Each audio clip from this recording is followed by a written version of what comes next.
سبيل الدموع سبيل مريح تنهد يا صاحي كي تستريح. آج انشاءاللہ العزیز ہم سیدنا صدیق اکبر رضی اللہ تعالی عنہ کی ذات کے حوالے سے جاننے کی کوشش کریں گے. آپ کی زندگی کے ان گوشوں پر بات کریں گے جن گوشوں پر اگر ہم نے عمل کر لیا، اپنی زندگی میں اسے شامل کر لیا، تو انشاءاللہ العزیز ہماری زندگی بھی نورانی ہو جائے گی. سیدنا ابوبکر صدیق رضی اللہ تعالی عنہ خلیفہ رہے اور آپ کی خلافت رہی.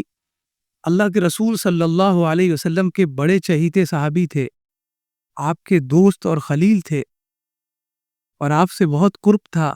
اللہ تبارک و تعالیٰ کا بھی قرب حاصل تھا کہ آپ غلاموں کو آزاد فرماتے تھے. اپنا سار و مسارہ مال و دولت آپ نے غلاموں کو آزاد کرنے میں لگا دیا. کہ بہت سارے فضائل ہیں جو آپ سنتے ہوں گے، لیکن ان سب کے سننے کے بعد جو سب سے اہم امر ہے وہ یہ ہے کہ کیا ہم نے جو سنا ہے اس پر عمل بھی کیا ہے. وہ غلاموں کو آزاد کراتے تھے، ہم آج لوگوں کو غریبی سے آزاد کروا سکتے. وہ غلاموں کو آزاد کرواتے تھے، آج ہم لوگوں کو ان کی فیسیں دے کر، ان کی اسکول میں جا کر ان کی فیس بھر کر ان کو جہالت کی بیڑیوں سے آزاد کروا سکتے. بس ہمیں یہ پتہ لگانا ہے کہ جیسے وہ کرتے تھے اس کا سبسٹیٹیوٹ کیا ہوگا اس دور میں. وہ جو کیا کرتے تھے آج تو وہ غلام پائے نہیں جاتے، لیکن آج بھی غلام پائے جاتی. کچھ جہالت کی بیڑیوں میں جکڑے ہوئے ہیں، کچھ فقر و فاقہ کی بیڑیوں میں جکڑے ہوئے ہیں، کچھ لوگ اپنے ہی دوستوں کے، اپنے رشتہ داروں کی دشمنیوں میں جکڑے ہوئے ہیں. تو ایسے لوگوں کو اگر آپ نے سمجھا کر، اپنے پیسے خرچ کر کر ان غلامیوں سے آزاد کروا لیا، تو آپ صحیح میں غلام ابو بکر صدیق رضی اللہ تعالیٰ. اللہ تبارک و تعالیٰ ارشاد فرماتا ہے وَعَدَ اللَّهُ الَّذِينَ آمَنُوا مِنْكُمْ وَعَمِلُوا الصَّالِحَاتِ. اللہ تبارک و تعالیٰ نے وعدہ لے لیا ہے ان لوگوں سے جو تم میں ایمان والے ہیں اور جو نیک اعمال جنہوں نے کیا. کیا وعدہ لیا ہے؟ لَيَسْتَخْلِفَنَّهُمْ فِي الْأَرْضِ، کہ ہم انہیں زمین میں خلافت عطا فرمائے. كَمَا اسْتَخْلَفَ الَّذِينَ مِنْ قَبْلِهِمْ، جیسا کہ ان سے پہلے انبیاء وغیرہ کو ہم نے خلافت دی اور خلیفہ بنائے. وَلَيُمَكِّنَنَّ لَهُمْ دِينَهُمْ، اور ہم ان کے لیے ان کے اس دین کو جمع دیں گے اس زمین پر کہ ہر ایک اس پر عمل کرے گا. الَّذِي ارْتَضَىٰ لَهُمْ، جس دین کو اللہ تبارک و تعالیٰ نے ان کے لیے پسند فرمایا. یعنی جو دین ہمارا ہے وہ دین بھی ہماری پسند کا نہیں ہے. ہمیں تو پسند ناپسند کی کوئی فرق ہی نہیں. ہمیں تو پتہ ہی نہیں ہے کہ صحیح کیا ہوتا ہے، غلط کیا ہوتا ہے، اچھا کیا ہوتا ہے، برا کیا ہوتا ہے. یہ تو رب تبارک و تعالیٰ ہی جانتا بہتر ہے کہ ہمارے حق میں کیا بہتر ہوا. اسی لیے ہم جب دعا کرتے ہیں تو یہی دعا کرتے ہیں، مولا کریم ہمارے حق میں وہ فیصلہ فرما جو تیرے نزدیک بہتر ہو ہمارے لیے. اور سب سے عظیم دعا یہی ہے.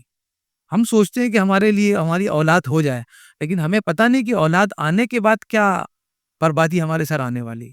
ہم سوچتے ہیں کہ غریبی سے جوجھ رہے ہیں، دعا کرتے ہیں کہ غریبی آ جائے، غریبی چلی جائے اور امیری آ جائے. ہمیں نہیں پتہ کہ امیری آنے کے بعد کس قدر ہم اللہ اس کے رسول سے دور ہو جائیں گے.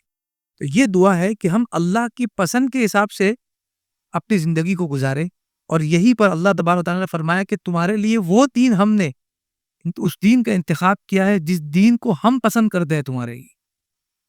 کتنی عظیم بات ہے. اور فرمایا وَلَيُبَدِّلَنَّهُم مِّن بَعْدِ خَوْفِهِمْ أَمْنًا، اور ہم ان کے خوف کے بعد انہیں امن سے بدل دیں گے. یعنی جو خوف ان پر طاری ہے اس خوف کو ختم کر کے ان کے اندر امان بھر دیں گے، اور پر امن ہو کر اپنے شہروں میں وہ آزادی کے ساتھ گھوم سکیں گے. یعبدوننی لا یشرکون بی شیئا، شرط یہ ہے کہ وہ میری عبادت کرے اور میری ذات میں کسی کو بھی شریک نہ ٹھہرائے. کسی کو، کوئی کتنا بھی بڑا تمہارے سامنے آ جائے، لیکن اسے کبھی یہ نہ کہنا کہ یہ اوتار ہے، کبھی بھی نہیں. بلکہ ہم یہی کہیں کہ ہمارا رب ہی دینے والا، اگر تم بھی آئے ہو تو ہمارے رب کے حکم سے آ. ومن کفر بعد ذلک، یہ تو ان کے لیے ہے جو لوگ عبادت کریں اور شرک نہ کریں. لیکن فرمائے ومن کفر بعد ذلک، لیکن جس نے بھی اس کے بعد اس نعمت کی ناشکری کی، فاولئک هم الفاسقون، تو یہ لوگ فاسق ہیں اور بے حق. اس آیت کریمہ سے مفسرین نے فرمایا کہ یہ ثابت ہوتا ہے کہ حضرت ابوبکر صدیق رضی اللہ تعالیٰ عنہ کو اللہ تبارک و تعالیٰ نے خلافت عطا فرمائی نبی پاک صلی اللہ علیہ وسلم کے کہنے کہ اللہ کے رسول صلی اللہ علیہ وسلم نے ارشاد فرمایا کہ میرے بعد خلافت 30 سال رہے، اور وہ 30 سال آپ اگر بانٹیں ان چاروں خلفاء میں تو آپ کو پتہ چلے گا کہ کسی نے 10 سال کی، کسی نے 12 سال کی، کسی نے 6 سال، 4 سال، کسی نے 2 سال، اس طرح سے ٹوٹل مل کر 30 سال حکومت ہوتی، جو نبی پاک صلی اللہ علیہ وسلم نے پہلے ہی پیشن گوئی کر دی۔ حکومت نہیں بلکہ خلافت ہو، فرمایا کہ یہی خلافت ہوگی جو علی منہاج النبوہ ہوگی، یعنی جو میرے طریقے پر ہے وہی خلافت ہوگی، جس طرح میں چلانا چاہتا ہوں دین کو اور دنیا کو، اسی نہج پر اور اسی طریق پر یہ خلافت ہوگی جو 30 سال رہے، اور یہ خلافت ختم ہو گئی حضرت حسن رضی اللہ تعالیٰ عنہ۔ مکہ شریف ابھی فتح نہیں ہوا ہے، مکہ سے نکال دیا گیا ہے، ہجرت کروا دی گئی ہے جبرن مسلمانوں کو۔ اب مسلمان مدینہ میں رہتے ہیں، لیکن حال یہ ہے خوف کا کہ کب کفار مکہ ان پر حملہ آور ہو جائے، اس لیے وہ ہتھیاروں کو سوتے رہتے ہیں، سوتے بھی ہے تو ہتھیار لے کر سوتے ہیں، کہیں اگر گھومنے جاتے ہیں تو ہاتھوں میں ہتھیار لے کر، کہ کہیں کفار مکہ ان پر حملہ آور نہ ہو جائے۔ تو ایک صحابی نے یہ شکوہ کیا کہ مولا کب ہمارا دور آئے گا کہ ہم پرامن ہو کر اپنے ہی جگہ پہ رہ سکیں گے، کب تک ہم ان کفار مکہ سے ڈریں گے؟ پہلے تو ان لوگوں نے ہمیں اپنے گھر سے نکال دیا، اب جب کہ ہم دوسری جگہ پڑاؤ کر رہے ہیں، دوسری جگہ شیلٹر لیا ہے، وہاں بھی امن نہیں ہے، یہ کبھی بھی آ جاتے ہیں اور ہم پر حملہ آور ہو جاتے ہیں۔ تب اللہ تبارک و تعالیٰ نے یہ آیت کریمہ نازل فرمائی کہ آپ لوگوں کو گھبرانے کی ضرورت نہیں ہے، بلکہ ہم آپ کو پہلے ہی یہ بتا دیتے ہیں، خوشخبری دیتے ہیں کہ میرے نبی صلی اللہ علیہ وسلم کے بعد خلافت آپ کو دی جائے گی، اس زمین پر آپ کی خلافت ہوگی، اور اس خلافت کے ذریعے تم اس زمین پر ہمارے دین کو نافذ کرو گے، اور تمہارے لیے جو دین ہم نے چنا ہے وہ بھی ہمارا پسندہ ہے، وہ دین اسلام ہے۔ اور اس کے بعد فرمایا شرط یہ ہے کہ تم میری عبادت کرتے رہنا اور میری ذات میں کسی کو شریک مت ٹھہرا۔ تو یہ ساری چیزیں جو بیان کی گئی، اس میں پتہ چلتا ہے جو خلافت کا واقعہ ہوا ہے، خلافت کی بات کی گئی ہے، اس میں پتہ چلتا ہے، استدلال کیا ہے مفسرین نے کہ اس آیت کریمہ سے پتہ چلتا ہے کہ یہ خلافت عظمیٰ جو خلافت اعلیٰ منہاج نبوت تھی اس کا ذکر ہے، یہ اس کا استدلال کر لیا۔ اور اس کے بعد سیدنا عثمان غنی رضی اللہ تعالیٰ عنہ کی جو خلافت آئی، تو اس دور میں خارجیوں نے آپ پر حملہ کیا اور آپ کو قتل کر دیا۔ تو اس آیت کا جو آخری پورشن ہے وَمَنْ كَفَرَ بَعْدَ ذَلِكَ فَأُولَٰئِكَ هُمُ الْفَاسِقُونَ، اور جو اس کے بعد اس نعمت کی ناشکری کرے گا وہ لوگ فاسق ہوں گے۔ تو یہ وہی فاسق لوگ ہیں کہ جن کو اللہ تبارک و تعالیٰ نے خلافت عطا کی اس زمین پر، 4 عظیم خلیفہ عطا فرمائے، اس کے باوجود ان لوگوں نے کیا کیا؟ ایک خلیفہ کو قتل کر دیا، جو کہلاتے تھے اپنے آپ کو مسلمان لیکن خارجی تھے، اور ان لوگوں نے قتل کر دیا۔ یہ پتہ چلتا ہے کہ اللہ تبارک و تعالیٰ نعمت دیتا ہے، لیکن یہ نعمت انسان کے لیے بہت بڑا امتحان ہوتی ہے۔ نعمت ملنے کے بعد انسان کیا کرنے والا ہے یہ بہت اہم۔ نعمت ملنے سے پہلے تو بڑا لجاجت کے ساتھ وہ مانگتا ہے کہ کاش مجھے مل جائے، کاش مجھے مل جائے، لیکن نعمت ملنے کے بعد وہ کیا کرنے والا ہے سب سے پہلے اسے یہ سوچنا چاہیے، اس لیے کہ ہم تو نعمت حاصل کر لیتے ہیں لیکن ہمیں یہ نہیں پتا ہوتا کہ اس نعمت کا کوئی یوٹیلائز کیسے کرنا ہے۔ شرعی اعتبار سے اسلاف کا یہ طریقہ کار رہا کہ وہ اپنے بچوں کو جس طرح بچپن میں سورتیں یاد کرواتے تھے قرآن مجید کی، اسی طرح سیدنا ابوبکر صدیق رضی اللہ تعالیٰ عنہ اور حضرت عمر رضی اللہ تعالیٰ عنہ کی سیرتیں بتاتے تھے۔ آج ہمارے یہاں ہے یہ دور دور تک نظر نہیں آتا۔ اس کی وجہ یہ ہے کہ ہم یا تو پڑھتے نہیں ہیں، یا اگر بیان بھی کیا جائے تو لوگ سنتے نہیں۔ اس کی وجہ یہ ہے کہ آج لوگوں میں ایک ٹرینڈ چلا ہوا کہ بات پتے کی ہو یا نہ ہو، لیکن مقرر کی باتیں ایسی ہونا چاہیے، اتنے جلال میں ہونا چاہیے کہ سن کر مزہ آ جائے، بس اتنا ہی چاہتے۔ اور اگر ایسی تقریر ہو تو انسان سو جاتا ہے۔ سائلنٹ تقریر ہو جس میں آپ کو علمی باتیں بتائی جائے، سیرت کے حوالے سے بتایا جائے، تو انسان کو نیند غالب آ جاتی۔ اس کی وجہ ہم ہی لوگ ہیں اور آپ ہیں کہ ہم اس چیز کو سننا ہی نہیں چاہتے، اور پھر بعد میں ہم شکوہ کرتے ہیں کہ ہمارے ساتھ یہ ہو گیا، ہمارے ساتھ وہ ہو گیا۔ بھائی سارے طریقے آپ کو بتائے گئے ہیں، سیرت پڑھو تو صحیح، اور جب کوئی سنائے اس سے سنو تو صحیح، اور سننے کے بعد اس پر عمل کریں۔ لیکن ہمیں جب تک کہ مقرر اپنی سیٹ چھوڑ کر اٹھے نا، تب تک کہ وہ مقرر لگتا ہی نہیں۔ جب تک مقرر مائک نہ گرا دے تب تک ہمیں وہ مقرر لگتا ہی نہیں. یہ بڑا المیہ ہے ہمارے نزدیک کہ آج جہاں پر غیر لوگ جنہیں ہم بد مذہب کہتے ہیں ان کے یہاں محفلوں میں آپ جاؤ تو پتہ چلے گا بالکل شانت محفل ہے. تقریر کرنے والا جو کہہ رہا ہے ایسے کہہ رہا ہے جیسے کوئی ڈاکٹر اسپیچ دے رہا ہے, کوئی پروفیسر اسپیچ دے رہا ہے, اور دلیل کے ساتھ باتیں ہو رہی. اور ہمارے یہاں دلیل تو دور کی بات بھی اتنی بھتی ہو رہی ہے کہ ایک سلجھا ہوا انسان اگر سن لے تو وہاں زیادہ دیر بیٹھ نہیں پائے. تو یہ ذہن بنائیے. اگر آپ ذہن نہیں بنائیں گے تو آپ ویسے مقرری کو لانچ نہیں کریں گے. لانچ کرنے والے آپ ہیں. اگر آپ ویسے مقرری کو لانچ نہیں کریں گے تب تک کہ ویسا مقرر منصب شہود پر آئے گا ہی تھا. اور پھر دین جو حقیقت میں دین ہے وہ لوگوں تک پہنچ ہی نہیں سکتا. وہ بس چلا اور گھماٹ چلتی چلی جائے اور لوگ سنیں گے اور اس طرح کا مزہ لیں گے چلے جائیں گے. وہ مزہ کچھ دیر کا ہوتا.